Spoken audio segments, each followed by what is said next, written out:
Hi, I'm Sandy Scheller with the Chula Vista Heritage Museum and the South Bay Historical Society, where our Project Ruth is now gone virtual. We can't go to the exhibit right now because of COVID, but it doesn't mean that we can't have the interviews that we wanted to do while we were in the auditorium. So today I have Hedy Dalin. Hedy is a woman that you see behind the scenes of the San Diego Jewish Family Service. And without Hedy, I don't know how San Diego Jewish Family Service would exist. The reason I say that is because my mom received the benefits from the San Diego Jewish Family Service, along with the other Holocaust survivors. Should they need food, companionship, where they have a volunteer who comes in. And just to give you an example, my 90-year-old mother was learning how to Skype via the volunteer, Gracie, who would come to visit my mom. And these were the things that were so important. If you talk to Holocaust survivors, they're going to tell you above and beyond food that the thing they miss the most are the volunteers. And thank you, Hedy, because if I was giving out any kind of Oscar or volunteer award or something in the recognition, you'd be right there on the top of the list. You're like the Oscars for volunteering. So let me just say thank you. Everybody, this is Hedy Dalin. Nice to meet you all. Wish I could do it in person. I've been with Jewish Family Service for 20 years, and I've worked with older adults and some other populations during those 20 years. And Jewish Family Service has been around for a lot of years, since 1918, and we serve all populations. I'm just a small piece of the puzzle of what we do for people of all ages, immigrants. We have senior centers, we have transportation programs and food mobile and counseling programs and homeless shelters. We have shelters for people in the cars in a number of different sites going on right now. So it's a small piece of the puzzle. And if it was an elephant, it's just the piece of the elephant you've gotten to know and really care for. And I'm really proud of what I have been able to contribute with wonderful staff and wonderful volunteers. The biggest challenge you have right now, Hedy? Okay, I'm focusing right now on Holocaust survivors, but I'll also focus on older adults. Well, obviously COVID-19 and what that means for people in terms of increased isolation, the inability to get to what they want, the cutoff from many families and friends, and general anxiety. Also, a lot of people are delaying their health care, and that is of serious concern. Sometimes it's what they need to do because of the fact of you do risk-benefit analysis, and right now what they need to have done is not as important as staying safe from COVID. But that is the greatest challenge. My team is working pretty much remotely, and we've gotten the equipment that we need. But occasionally there's snafus, like the programs don't connect and people have shaky Wi-Fi, and some people have to work from their bedroom, and some people's homes have a number of children in there, and they're trying to struggle with balancing taking care of especially little kids and having the responsibilities of their job. And sleep is often what goes for some of the staff because they work unusual hours. And so that's the biggest challenge with COVID. I want to go back to one of the things you said about what we do for survivors. Obviously, the volunteer program that we do for older adults and people who are homebound has been going on since the beginning of our program, and that's a long time. And we continue to need volunteers. And right now, all our volunteers are visiting on the phone.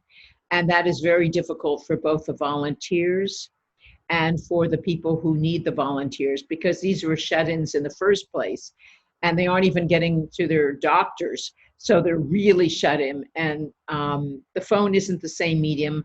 And a lot of people don't want to use Skype or Zoom or the modern technologies, and some people can't afford it. But often now it's that they just don't want to do it. It's hard for them, and it's makes them feel incapable because there's a lot to learn in doing it and to do it right. And it's definitely not something that they were raised with. So that's our biggest challenge. But the opportunity is we have a lot more volunteers on the telephone than we've ever had, because some people are content to visit with people far away.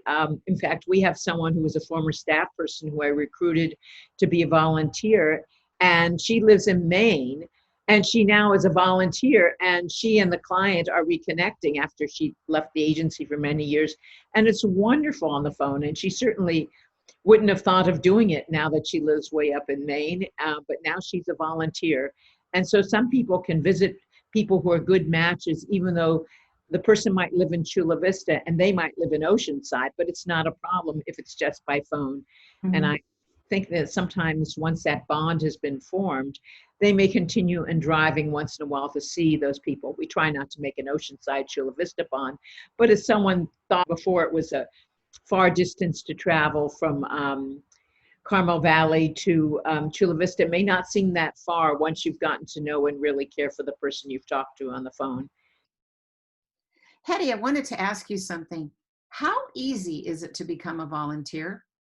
Well, there are two ways to do it. You can sign up online, or you can call and get an application mailed to you if that's not the way you want to do it. And then we check if someone's going to be a volunteer going in the home. We want to make sure you're safe, and we have a system to come in touchless way, especially now with COVID, to get fingerprints so we can run check, because we want to keep our clients safe. You know, many of these are very frail and older, vulnerable people. So we check that the person who's going to come in the home is safe. And then we have some training. And one of the things we train about is confidentiality, that people don't talk about the clients and the things that they learn from them, and that they get some training and that they report what they're doing so that we can track the hours, because it's always impressive and wonderful to see how many hours of volunteer what we have. And the training protects the volunteer and the client, because we tell them what they can and can't do, because we've had volunteers sometimes get requests to do things that are totally inappropriate, in terms of asking them to putting them in positions, or wanting to call them too much, or wanting to do something that just asking them to buy things or say things, to call family members, and get involved more than they want. So we teach them what the limits are, and there always is a supervisor that they can check when they're not sure, and to have a sense of the person's background so that they can respond appropriately. Because if there's a Holocaust survivor, for example, who wants to tell her story or his story, they should be allowed to, but we have to teach that some people don't want to share their stories. Correct. For example, and this can be true, that of people, they have to trust you before they tell you who they are, and that it has to unfold slowly. So we train in that. It's not much training, but it's important training. And it's something that is important to know for the rest of your life too. So we'd be honored to have anyone become a volunteer. And it's great for the people you volunteer with, and everybody who does it finds it very meaningful. Any age restrictions? From what age to what age? 18 Well, on up, 16 on up? I believe it's 18 on up, and with very often with the phone type of thing, and if a parent is around, it depends on the situation. And sometimes people go to clients' homes or on the phone when parents. I mean, we've had infants be volunteers. Obviously, they don't drive; they're on their own at 6 months of age. And sometimes people can bring their pets. It depends on, we make the match. And so it's, and if it's a pet, we have to make sure that the pet is certified so that our clients don't get bit. Our goal is to make sure that both the volunteers and the clients are safe. And that's what the training is about. That's what the screening is about. Very, very awesome. And then some volunteers will be going back to their regular jobs, and they won't be able to volunteer. So we've taken advantage to that and expanded the program and expanded the type and changed the type of communication. I will tell you, my mother was very spoiled by both of the volunteers that she had. She had Jesse, I won't use the last name, who the two just loved each other. I mean, it was like Jesse would run to the bakery, bring my mother just a small something, and it meant the world to her. I don't know if I should repeat this, but the two of them used to get their nails done together at where my mother was in Paradise Village. And just the fact that they had a bond that they did the other volunteer, Gracie, was so giving up her time when it came to things like the computer, because as soon as you taught my mother the computer, a week later she'd forget it. And then instead of Gracie being frustrated, she just taught that lesson all over again. And once in a while, I would see my mother on Skype. This is when I lived in Las Vegas. And the volunteers really brought them home. They brought them home into our hearts. I know that when Jessie moved on to Arizona, she still continued the bond with my mother, which was really wonderful. And unfortunately, when we lost Ruthie, I know that the volunteers take these survivors or people that they were volunteers to very seriously, like their own family members. They feel they really become part of the family, and both the lives of the person who's a volunteer and the person who's a recipient are totally enriched. And we've been blessed with wonderful volunteer coordinators for years, and they work magic. They're like matchmakers, and it's truly wonderful. And with survivors, we tend to have more than one volunteer. With some people, we only have one, because some survivors have such a difficult time with loss, and we can understand why when people were ripped from their lives, that we try to have more volunteers so that there are more bonds, which is important for them, and also less difficult if one of the volunteers moves away, because moving away is so much symbolic with heavier weight, because when people moved away during the time of the Holocaust, it often meant they never saw them again. So that's one of the things to do. We call that person-centered trauma-informed practice, PCTI. And that's one of the things we do in our PCTI practice, is to work to have at least 2 volunteers for each survivor. Wow. If they want it. Obviously, if they don't want it, some don't want volunteers, and some want 1 and some want 2, or what we do what we can, based on the interest and needs and availability of volunteers. What I'm finding is that as a second generation of someone who was in the Holocaust, I know it's so important for those that have family members who went in the Holocaust to make sure that they have contacted the claims conference and have done what they can so that they're able to get a particular amount of funding. And let's say if they don't want to touch that money, that eventually it could go back to San Diego Jewish Family Service for other people who will need it. I know that with all of the different programs that the San Diego Jewish Family Service had, it's a little tough right now with just being able to do Zoom and what have you. But I know a lot of people can still Zoom their donations to you so that the programs continue. Because there are things like somebody might need paper towels, toilet paper, food that needs to come to them, maybe bottled water. I've never, ever heard you say no. When I have called you and said, Hedy, is it possible to get this? Or Ruthie needs this. You never said no. You always said, let me see. Let me try. I will work on that. And 1,000,000%, you always came back. It may not have been an exact answer, but it was able to connect me to what I needed. And that's huge, Hedy. If people don't take advantage of the San Diego Jewish Family Service and take advantage for themselves, that's one thing. But for those people looking to continue to keep San Diego Jewish Family Service going, they need to donate. It's something that just needs to be in their donation. It's very, very important. It's a program that I see how it benefits, because I do visit other Holocaust survivors, and they've all mentioned that their volunteers, food, transportation comes from the service. And one of the amazing things we also can do for low-income survivors is we can provide home care. And we provide so much for depending on their finances, and we triage for if they cannot afford it. And it's amazing that we provide nearly $1 million of home care per year. That is huge, because especially for some of these people, when they were institutionalized in Auschwitz or other types of concentration camps, labor camps, work camps, held in ghettos, it's very important for them to stay home.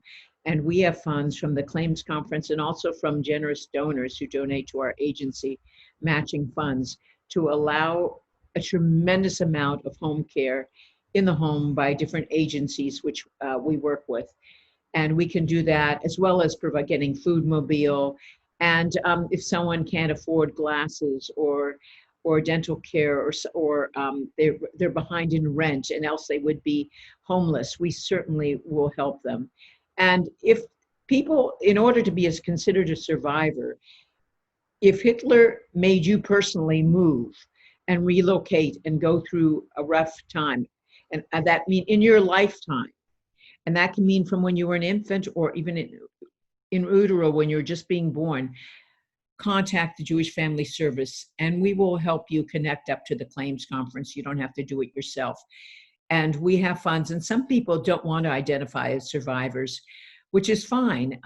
It's not the way they want to define themselves. It's not the way they're raised. And some people call themselves refugees. And some people say, yeah, I went through a hard time.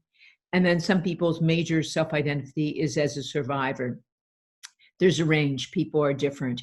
And I mean, I know my parents both were from Nazi Germany, and my grandmothers, whom I'm named after, were both killed in Auschwitz-Birkenau, and the other one in Theresienstadt, and grandparents and other relatives.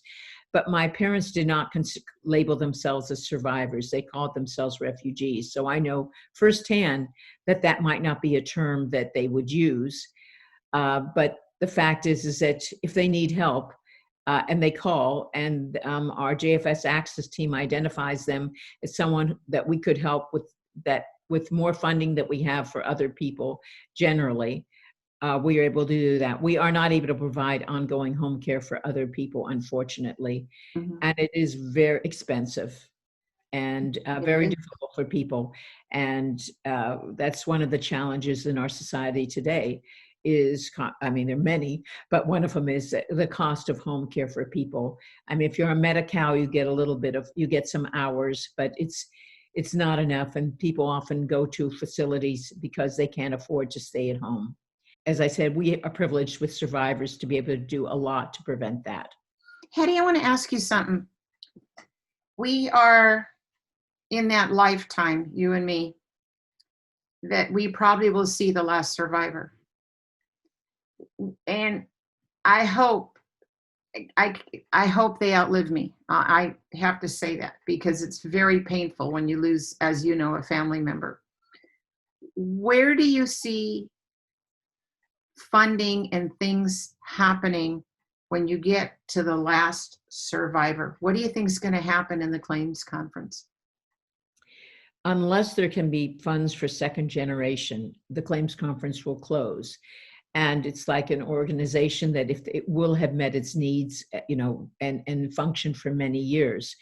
I mean, I personally would like to see funding for, as I said, for second generations, because some second generation people have done really well, just like some survivors have done well. Some survivors have not done well. Some survivors have been so traumatized that they can barely function and have not been able to hold down jobs and have not been able to maintain good relationships. That's true also with some of the second generation people who we work with. I would like to see that, but I do know that the stories, one of my concerns is, with Holocaust deniers, because it saddened me that when I hear about Holocaust deniers, they don't appreciate how humongous it was. And yes, it's hard to fathom the numbers. It's hard to really grapple with how much evil there was and how organized the deaths were. But it really did exist. And when I see the underplayer, I know that the survivors having taught will help the next generation. And you and I and all the other second generations and third generation people will have to teach. And it'll be the stories that they will tell, and they will tell their children, so that people know that history is real and that these things did happen and that humanity can sink that low. And we have to fight that it doesn't do it again in any, for Jewish people, for all the other people who were hurt. I mean, they target not just Jews, but Blacks and the homosexual population, and the, as they called it, and also the Romana population, which were The known as Rwanda and Gypsy, and some other religious groups. They were also targeted, and to know when one group gets targeted, other groups get targeted, and to have that awareness. Well, my thing was to prove that in the little shtetl of Chula Vista, California, we could build a Holocaust exhibit museum, and to prove that even something 5 miles from the Mexican border was going to be a very important thing. Nobody saw it coming. I kept it pretty much hidden, only because I didn't want to fail. And I wanted to make sure that I could get a message sent out that we can do this.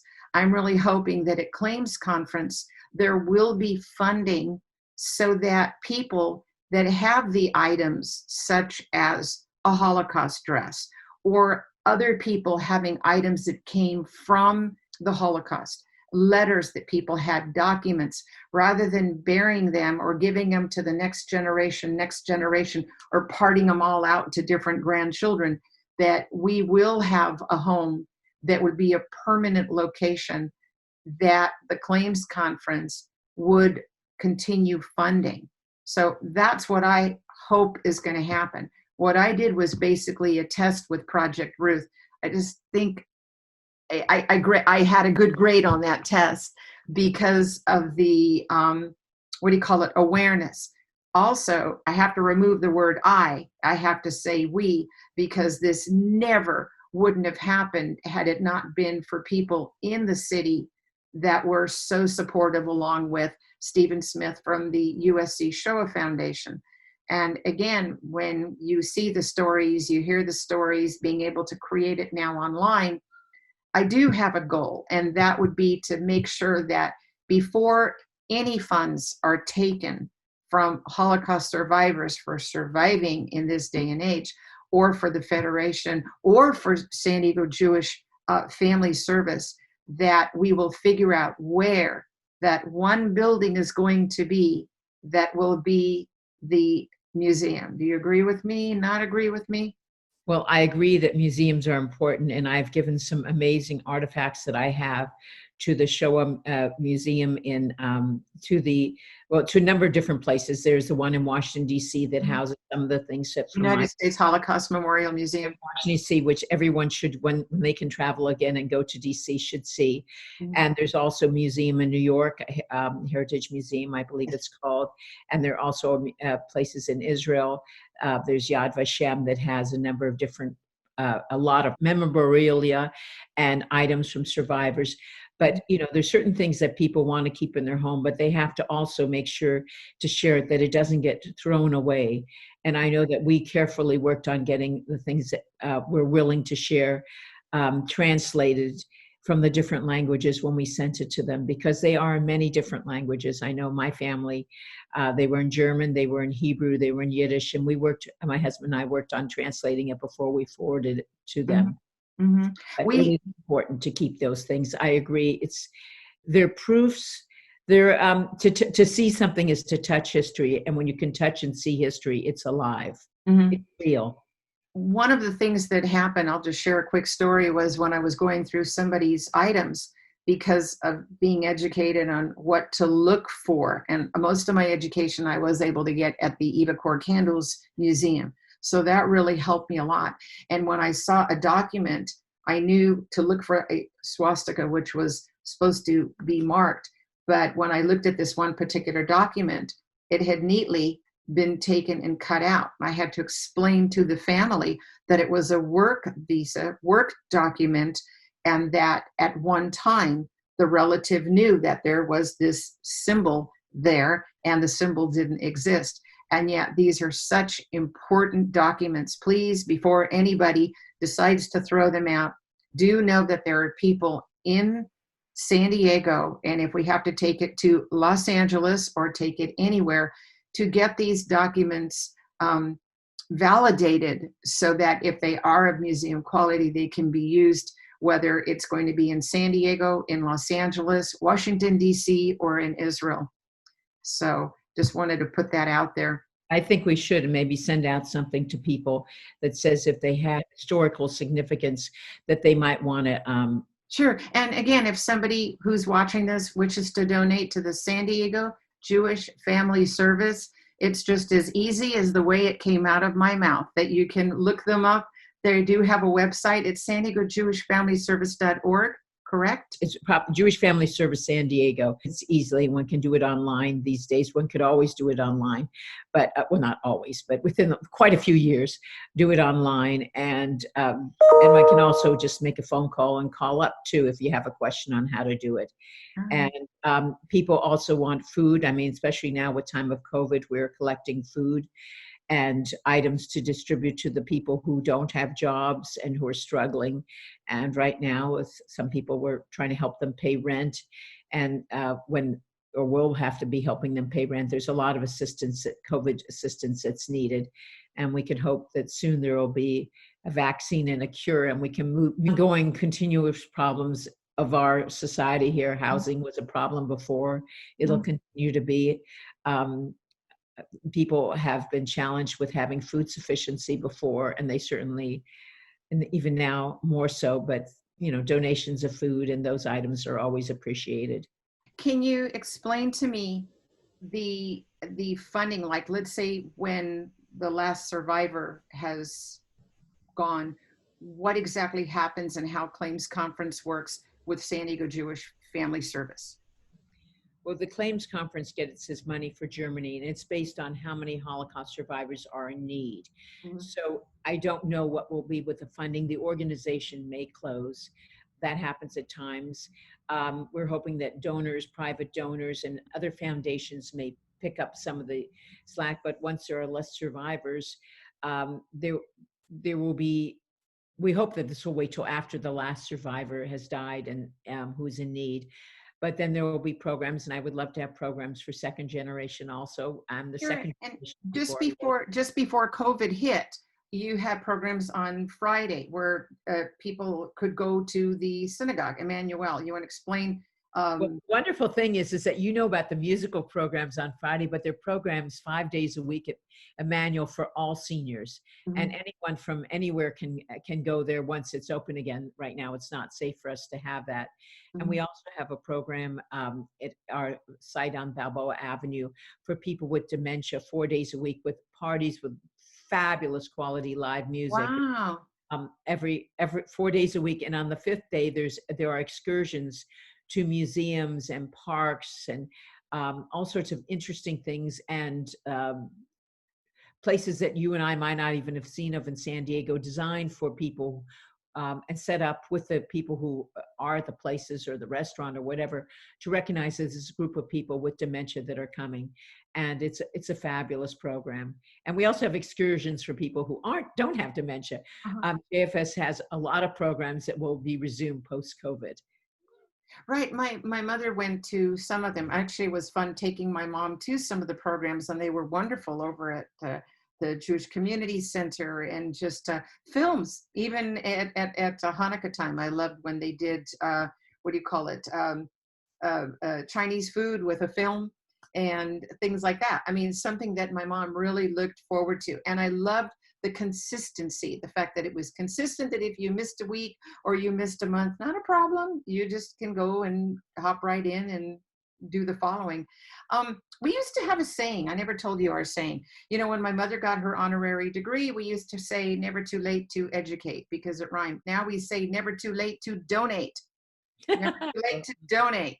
It's one of those things that we want to be able to treat all of the Jewish elderly and Holocaust survivors, if I can put that in there, the people in need. It's never too late to be able to donate to those in need, especially now with what's going on in COVID, but also to replenish the banks of things that have been used. So God forbid, if there's ever a problem, that, as always, San Diego Jewish Family Service is ready, willing, and able to help in every possible way. That is our goal, and we help so much, and especially at the time of COVID, where we're delivering, I think it's like 4,000 meals a week. It's hard even to fathom. How many? I'm going to have to check that fact, but I believe that's what they said was 4,000 a week. But we've gotten to so many meals and so much, because of COVID, it's just really, and I'm hoping that people will have food again and that we won't have to do that. But there's some people who can't go out to get the groceries because it's more difficult, sometimes because of just physical limitations and the danger of going when you're frail, but also some people who don't have the money, they've lost their jobs. That wherever they've worked has closed down. And so we have a lot of things that we're working with, as well as I mentioned before about the shelters, the people who are able to be in their cars that we set up and work with the homeless, do a lot of work with the homeless and try to get people settled and off the streets. Besides financial, what are things that are really important? Are they the non-perishables that are collected, and do you collect them? Does another organization collect them and you have access to it? What are things that you would like to see replenished? Always non-perishables, though I know that some of those wonderful grocery stores and Starbucks donate ongoing to us, so that we have their leftovers. The leftovers from Starbucks don't go to waste; they go to the hungry, and we work with that. And Starbucks even contributes money to make sure that this gets. We used to pick it up and go there every night to a lot of the Starbucks, and now I think the system has changed so that it's more delivery because they don't want us in there, because of touching and everything with COVID. But there are a lot of stores that we get wonderful products from, leftover things, and all those food items, and they're perishables and non-perishables, all go to people. And when we have big refrigerators, and when people go fishing, if they have extra fish, that's wonderful. We can freeze it and keep it, give it to people. And so whatever it is that we get, we use. And even now with COVID, they can go by. They can call up in advance and we'll get the exact good hours to drop by, and the guards will take it from them and put it to the refrigerator or the freezer. As long as it's not expired or bad, we certainly want it. And we give it out to all the people. And so that food is definitely a need. Volunteering is a need. People can serve meals for the people in the parking lot if they want to get a group together and drop off a meal. I know that I was there where we actually did the feeding, where they went in a buffet line and we fed them the meals that we had. Well, right now we're doing it a little bit different. Sure. Do that again with COVID, but people can get meals together for people who are homeless in the parking lot. If all you have to do is call up and hear a lot, or go online. I mean, if you can go online, there's a lot on our website about what we do. And the website gets updated, things change, and as we maybe get past COVID, we'll have you back on, and we'll see who watches, who donates, who can make a difference, and going from there. Well, thank you for interviewing me, and thank you for the work that you've done to recognize the importance of knowing that there's survivors in the community, that they're real, that they're out there, and they could be our neighbors. And it's something to be aware of, because a lot of people just don't know that any survivors are still alive. And we definitely have a few hundred here in San Diego. We have about 500, and some are younger and some are older, and people often don't know they exist and they still have needs. Yeah. I'm just going to shout this out there. I learned something from my parents. It feels good to give. It feels really good to give. And if people haven't done it, they should try it. They might like it, right? Definitely. It really does. It makes you feel better as a human being, knowing you've helped our human situation. Sure. Hedy, it's been wonderful, marvelous. Thanks for watching. Bye.